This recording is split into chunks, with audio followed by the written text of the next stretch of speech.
I, for one, am grateful, Mrs. Bush, that they are finally bringing civilization to this savage land. I could not agree with you more, my dear. My daddy settled this land, and I know he'll be looking down on us, pleased at how we help the natives. Yes, they've lost their land, but they've gained access to heaven.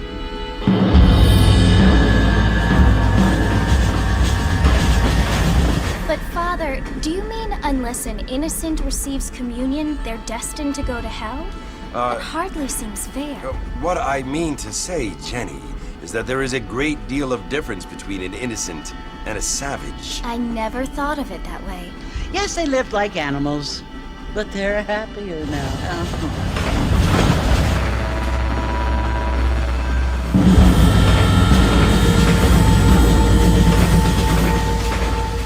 Not only do people now have motor cars, Father, but I heard that pretty soon we will be able to fly. No, only angels can fly, Jenny. No, apparently people can fly. Didn't you hear? Out in Kansas, a man even got a car to fly. I hardly think so, Jenny.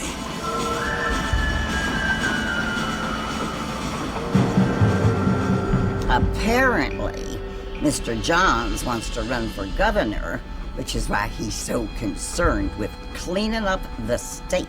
Nate Johns. Yes. His family is nothing but hillbilly trash that came here after the war. I don't want to be judgmental, but this state should not be ruled by such a disgusting family. A family without class. Apparently. The Johns family have made a lot of money, and he has a lot of friends in politics. Mrs. Bush, money isn't everything. There are many things that money cannot buy. It seems that money can buy voters, though.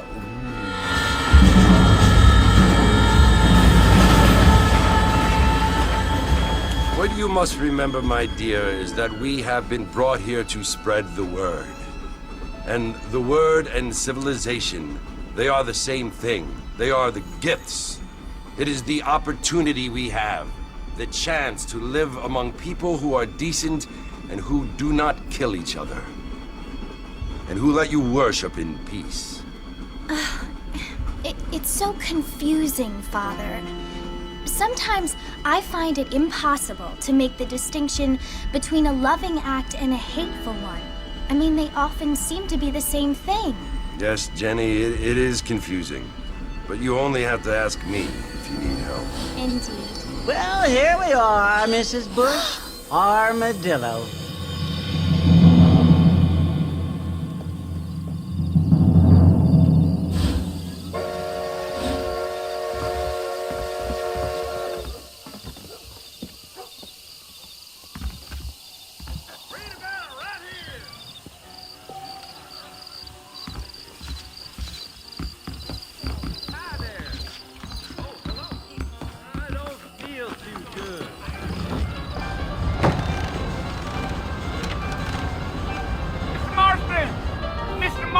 Over here!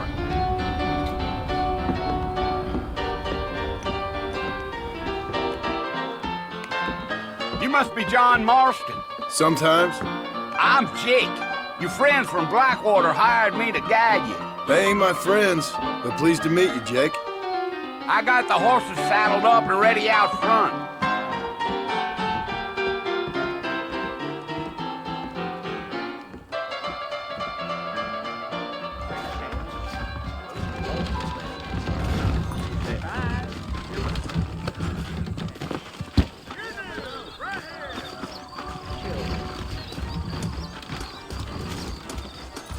Well, here, let's mount up and hit the trail. If you say so. Take it slow on the way out of town. No need to kick up a lot of dust.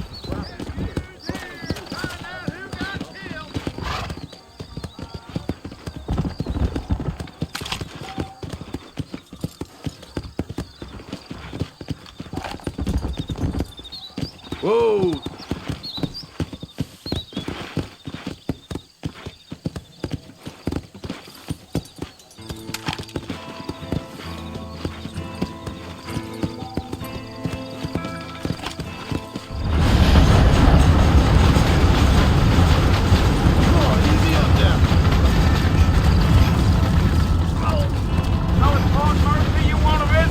That's right. Ain't taken nobody up to the fort in a long time. Strange place for a decent fella to want to visit, if you don't mind me saying. Who said I was a decent fella? It's been abandoned for years now. Folks say it was built during the Mexican War. What kinds of soldiers around back then? Why'd they leave? Well, I ain't entirely sure. I heard they had to go up north to fight Indians, or maybe they got tired of being soldiers and went looking for gold. You know how things is. So what are you doing up at the fort? I'm looking for an old friend. Well, like I says, you ain't gonna find many folk around those parts these days. Those you do find are about as sociable as an old three-to back to. I mean, I ain't one to judge a man by the company he keeps, but... Well, he ain't been friends for a long time.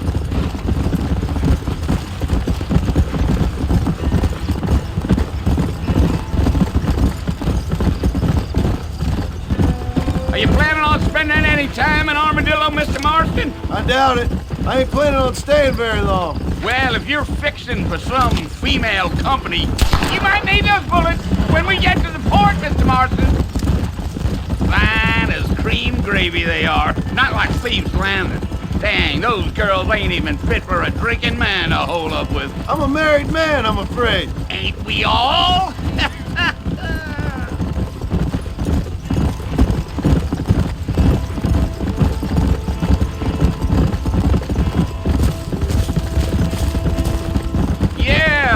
So it was the marshal who hired me, Lee Johnson. Do you know him? I think I heard his name. Says he got a telegram from some Blackwater big bugs asking for a guide. I guess it's none of my business. That's right.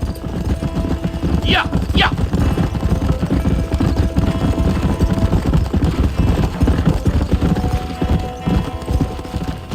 Come on. You ain't very talkative, are you? Nope. I'm just chewing the dog, mister. It's how I am. I don't mean nothing by it. Trust me. There's things you're better off not knowing. I'll tell you, Mr. Marston, those coyotes eat better than I do. Almost there, Mr. Marston, just over this hill.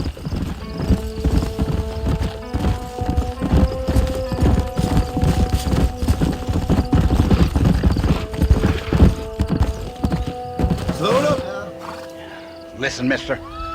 This here's what's left of Fort Mercer. Some gang rode in and took the place over. So I understand. This is where we part ways, friend. You have yourself a good time.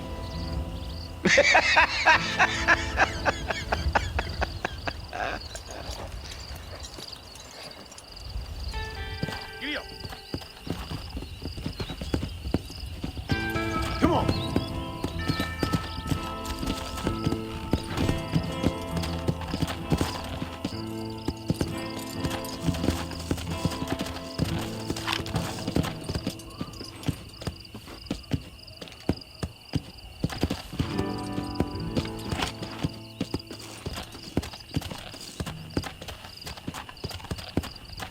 Whoa!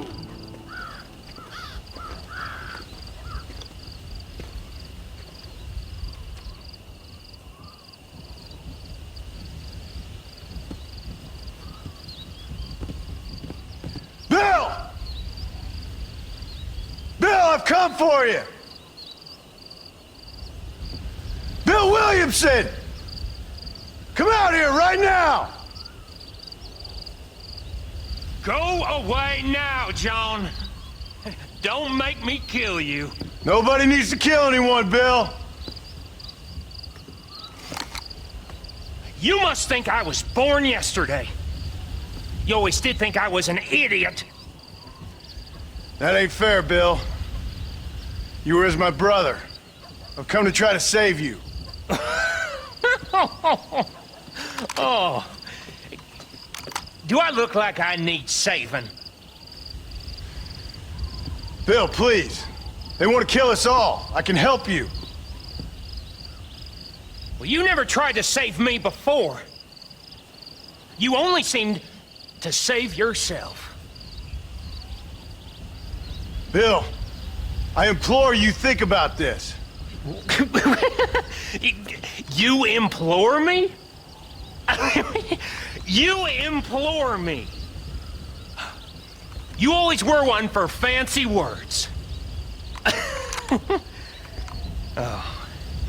Well, things are different now, John. Now I'm in charge! No more Dutch! And no more you. Implores. I implores you to go back and tell them to send someone just a little bit more impressive next time. Well? Oh. Poor John.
Well, you're alive. So it would seem. So, how do you feel? I don't know the polite word for it. I do. Stupid is the word we use around here. What were you doing? I was doing something stupid. Well, you'll be okay. Once you didn't die, the doctor said you'd be fine. He got the bullets out a couple days ago. Good. It cost us $15. I'm sorry, madam. Should have left me there to die. Did you want to die? I mean, was that it? Was that why you went straight out to Fort Mercer and picked a fight with the worst bandit in the county? To die, Mr. Mr. Marston. John Marston. Bonnie McFarland. Miss Bonnie McFarland. Well, you may be right, Miss McFarland. I don't know. Huh. So what were you doing? I was trying to give Mr. Williamson a chance. For old time's sake. You know Bill Williamson? Knew him. Long time ago. Well, what was he like? Dumb. Just like you. Thank you, miss. You see my hat? I have. And, what will you do now? Now I'm gonna take my time and go after him the less kind way. Well, that sounds very fun, Mr. Marston. Quite heroic, just like in those penny dreadfuls my brother used to read. Meanwhile, if you'll excuse me, I've got a ranch to run. Of course, if you're feeling better, why not take a ride with me later? Help me patrol the perimeter. You can earn back some of that money we wasted on doctor's bills. Of course. And thank you. For saving my life, I mean. Next time, Mr. Marston, I strongly recommend you don't try to lose it quite so earnestly. I'll bear that in mind.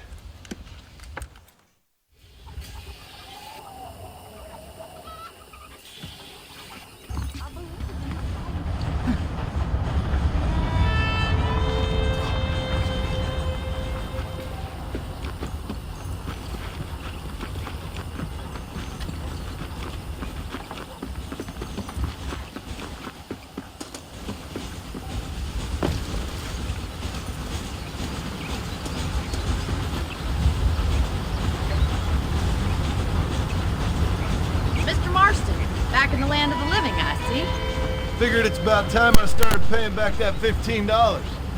Well, no time to waste. The horses are saddled up over here.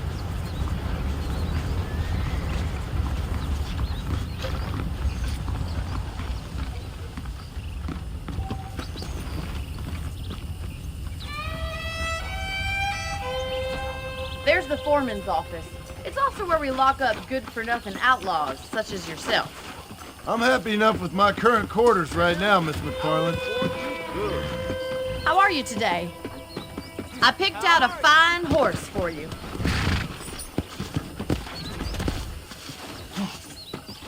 Come on, time for you to see what a real ranch looks like.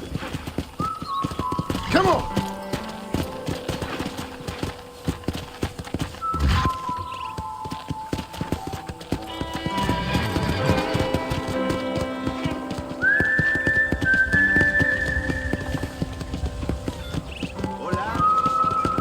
To your right is the general store. You won't find Parisian high fashion, but it's good for the essentials. Very convenient. I don't think I've ever seen a ranch with its own store before.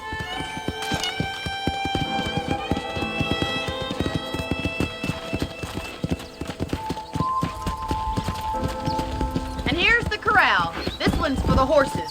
What do you think? I'm no expert, but it certainly looks like a fine corral. I suspect you've stolen more horses than you've broken.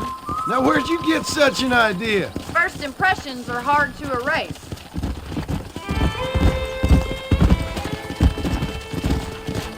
Giddy up!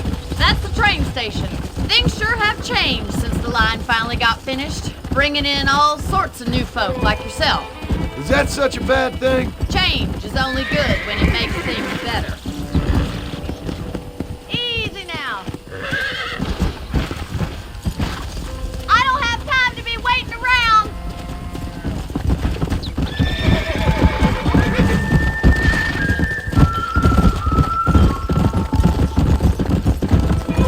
That's the barn over there. Paul built it himself when I was just a little girl. We can't do this patrol on foot.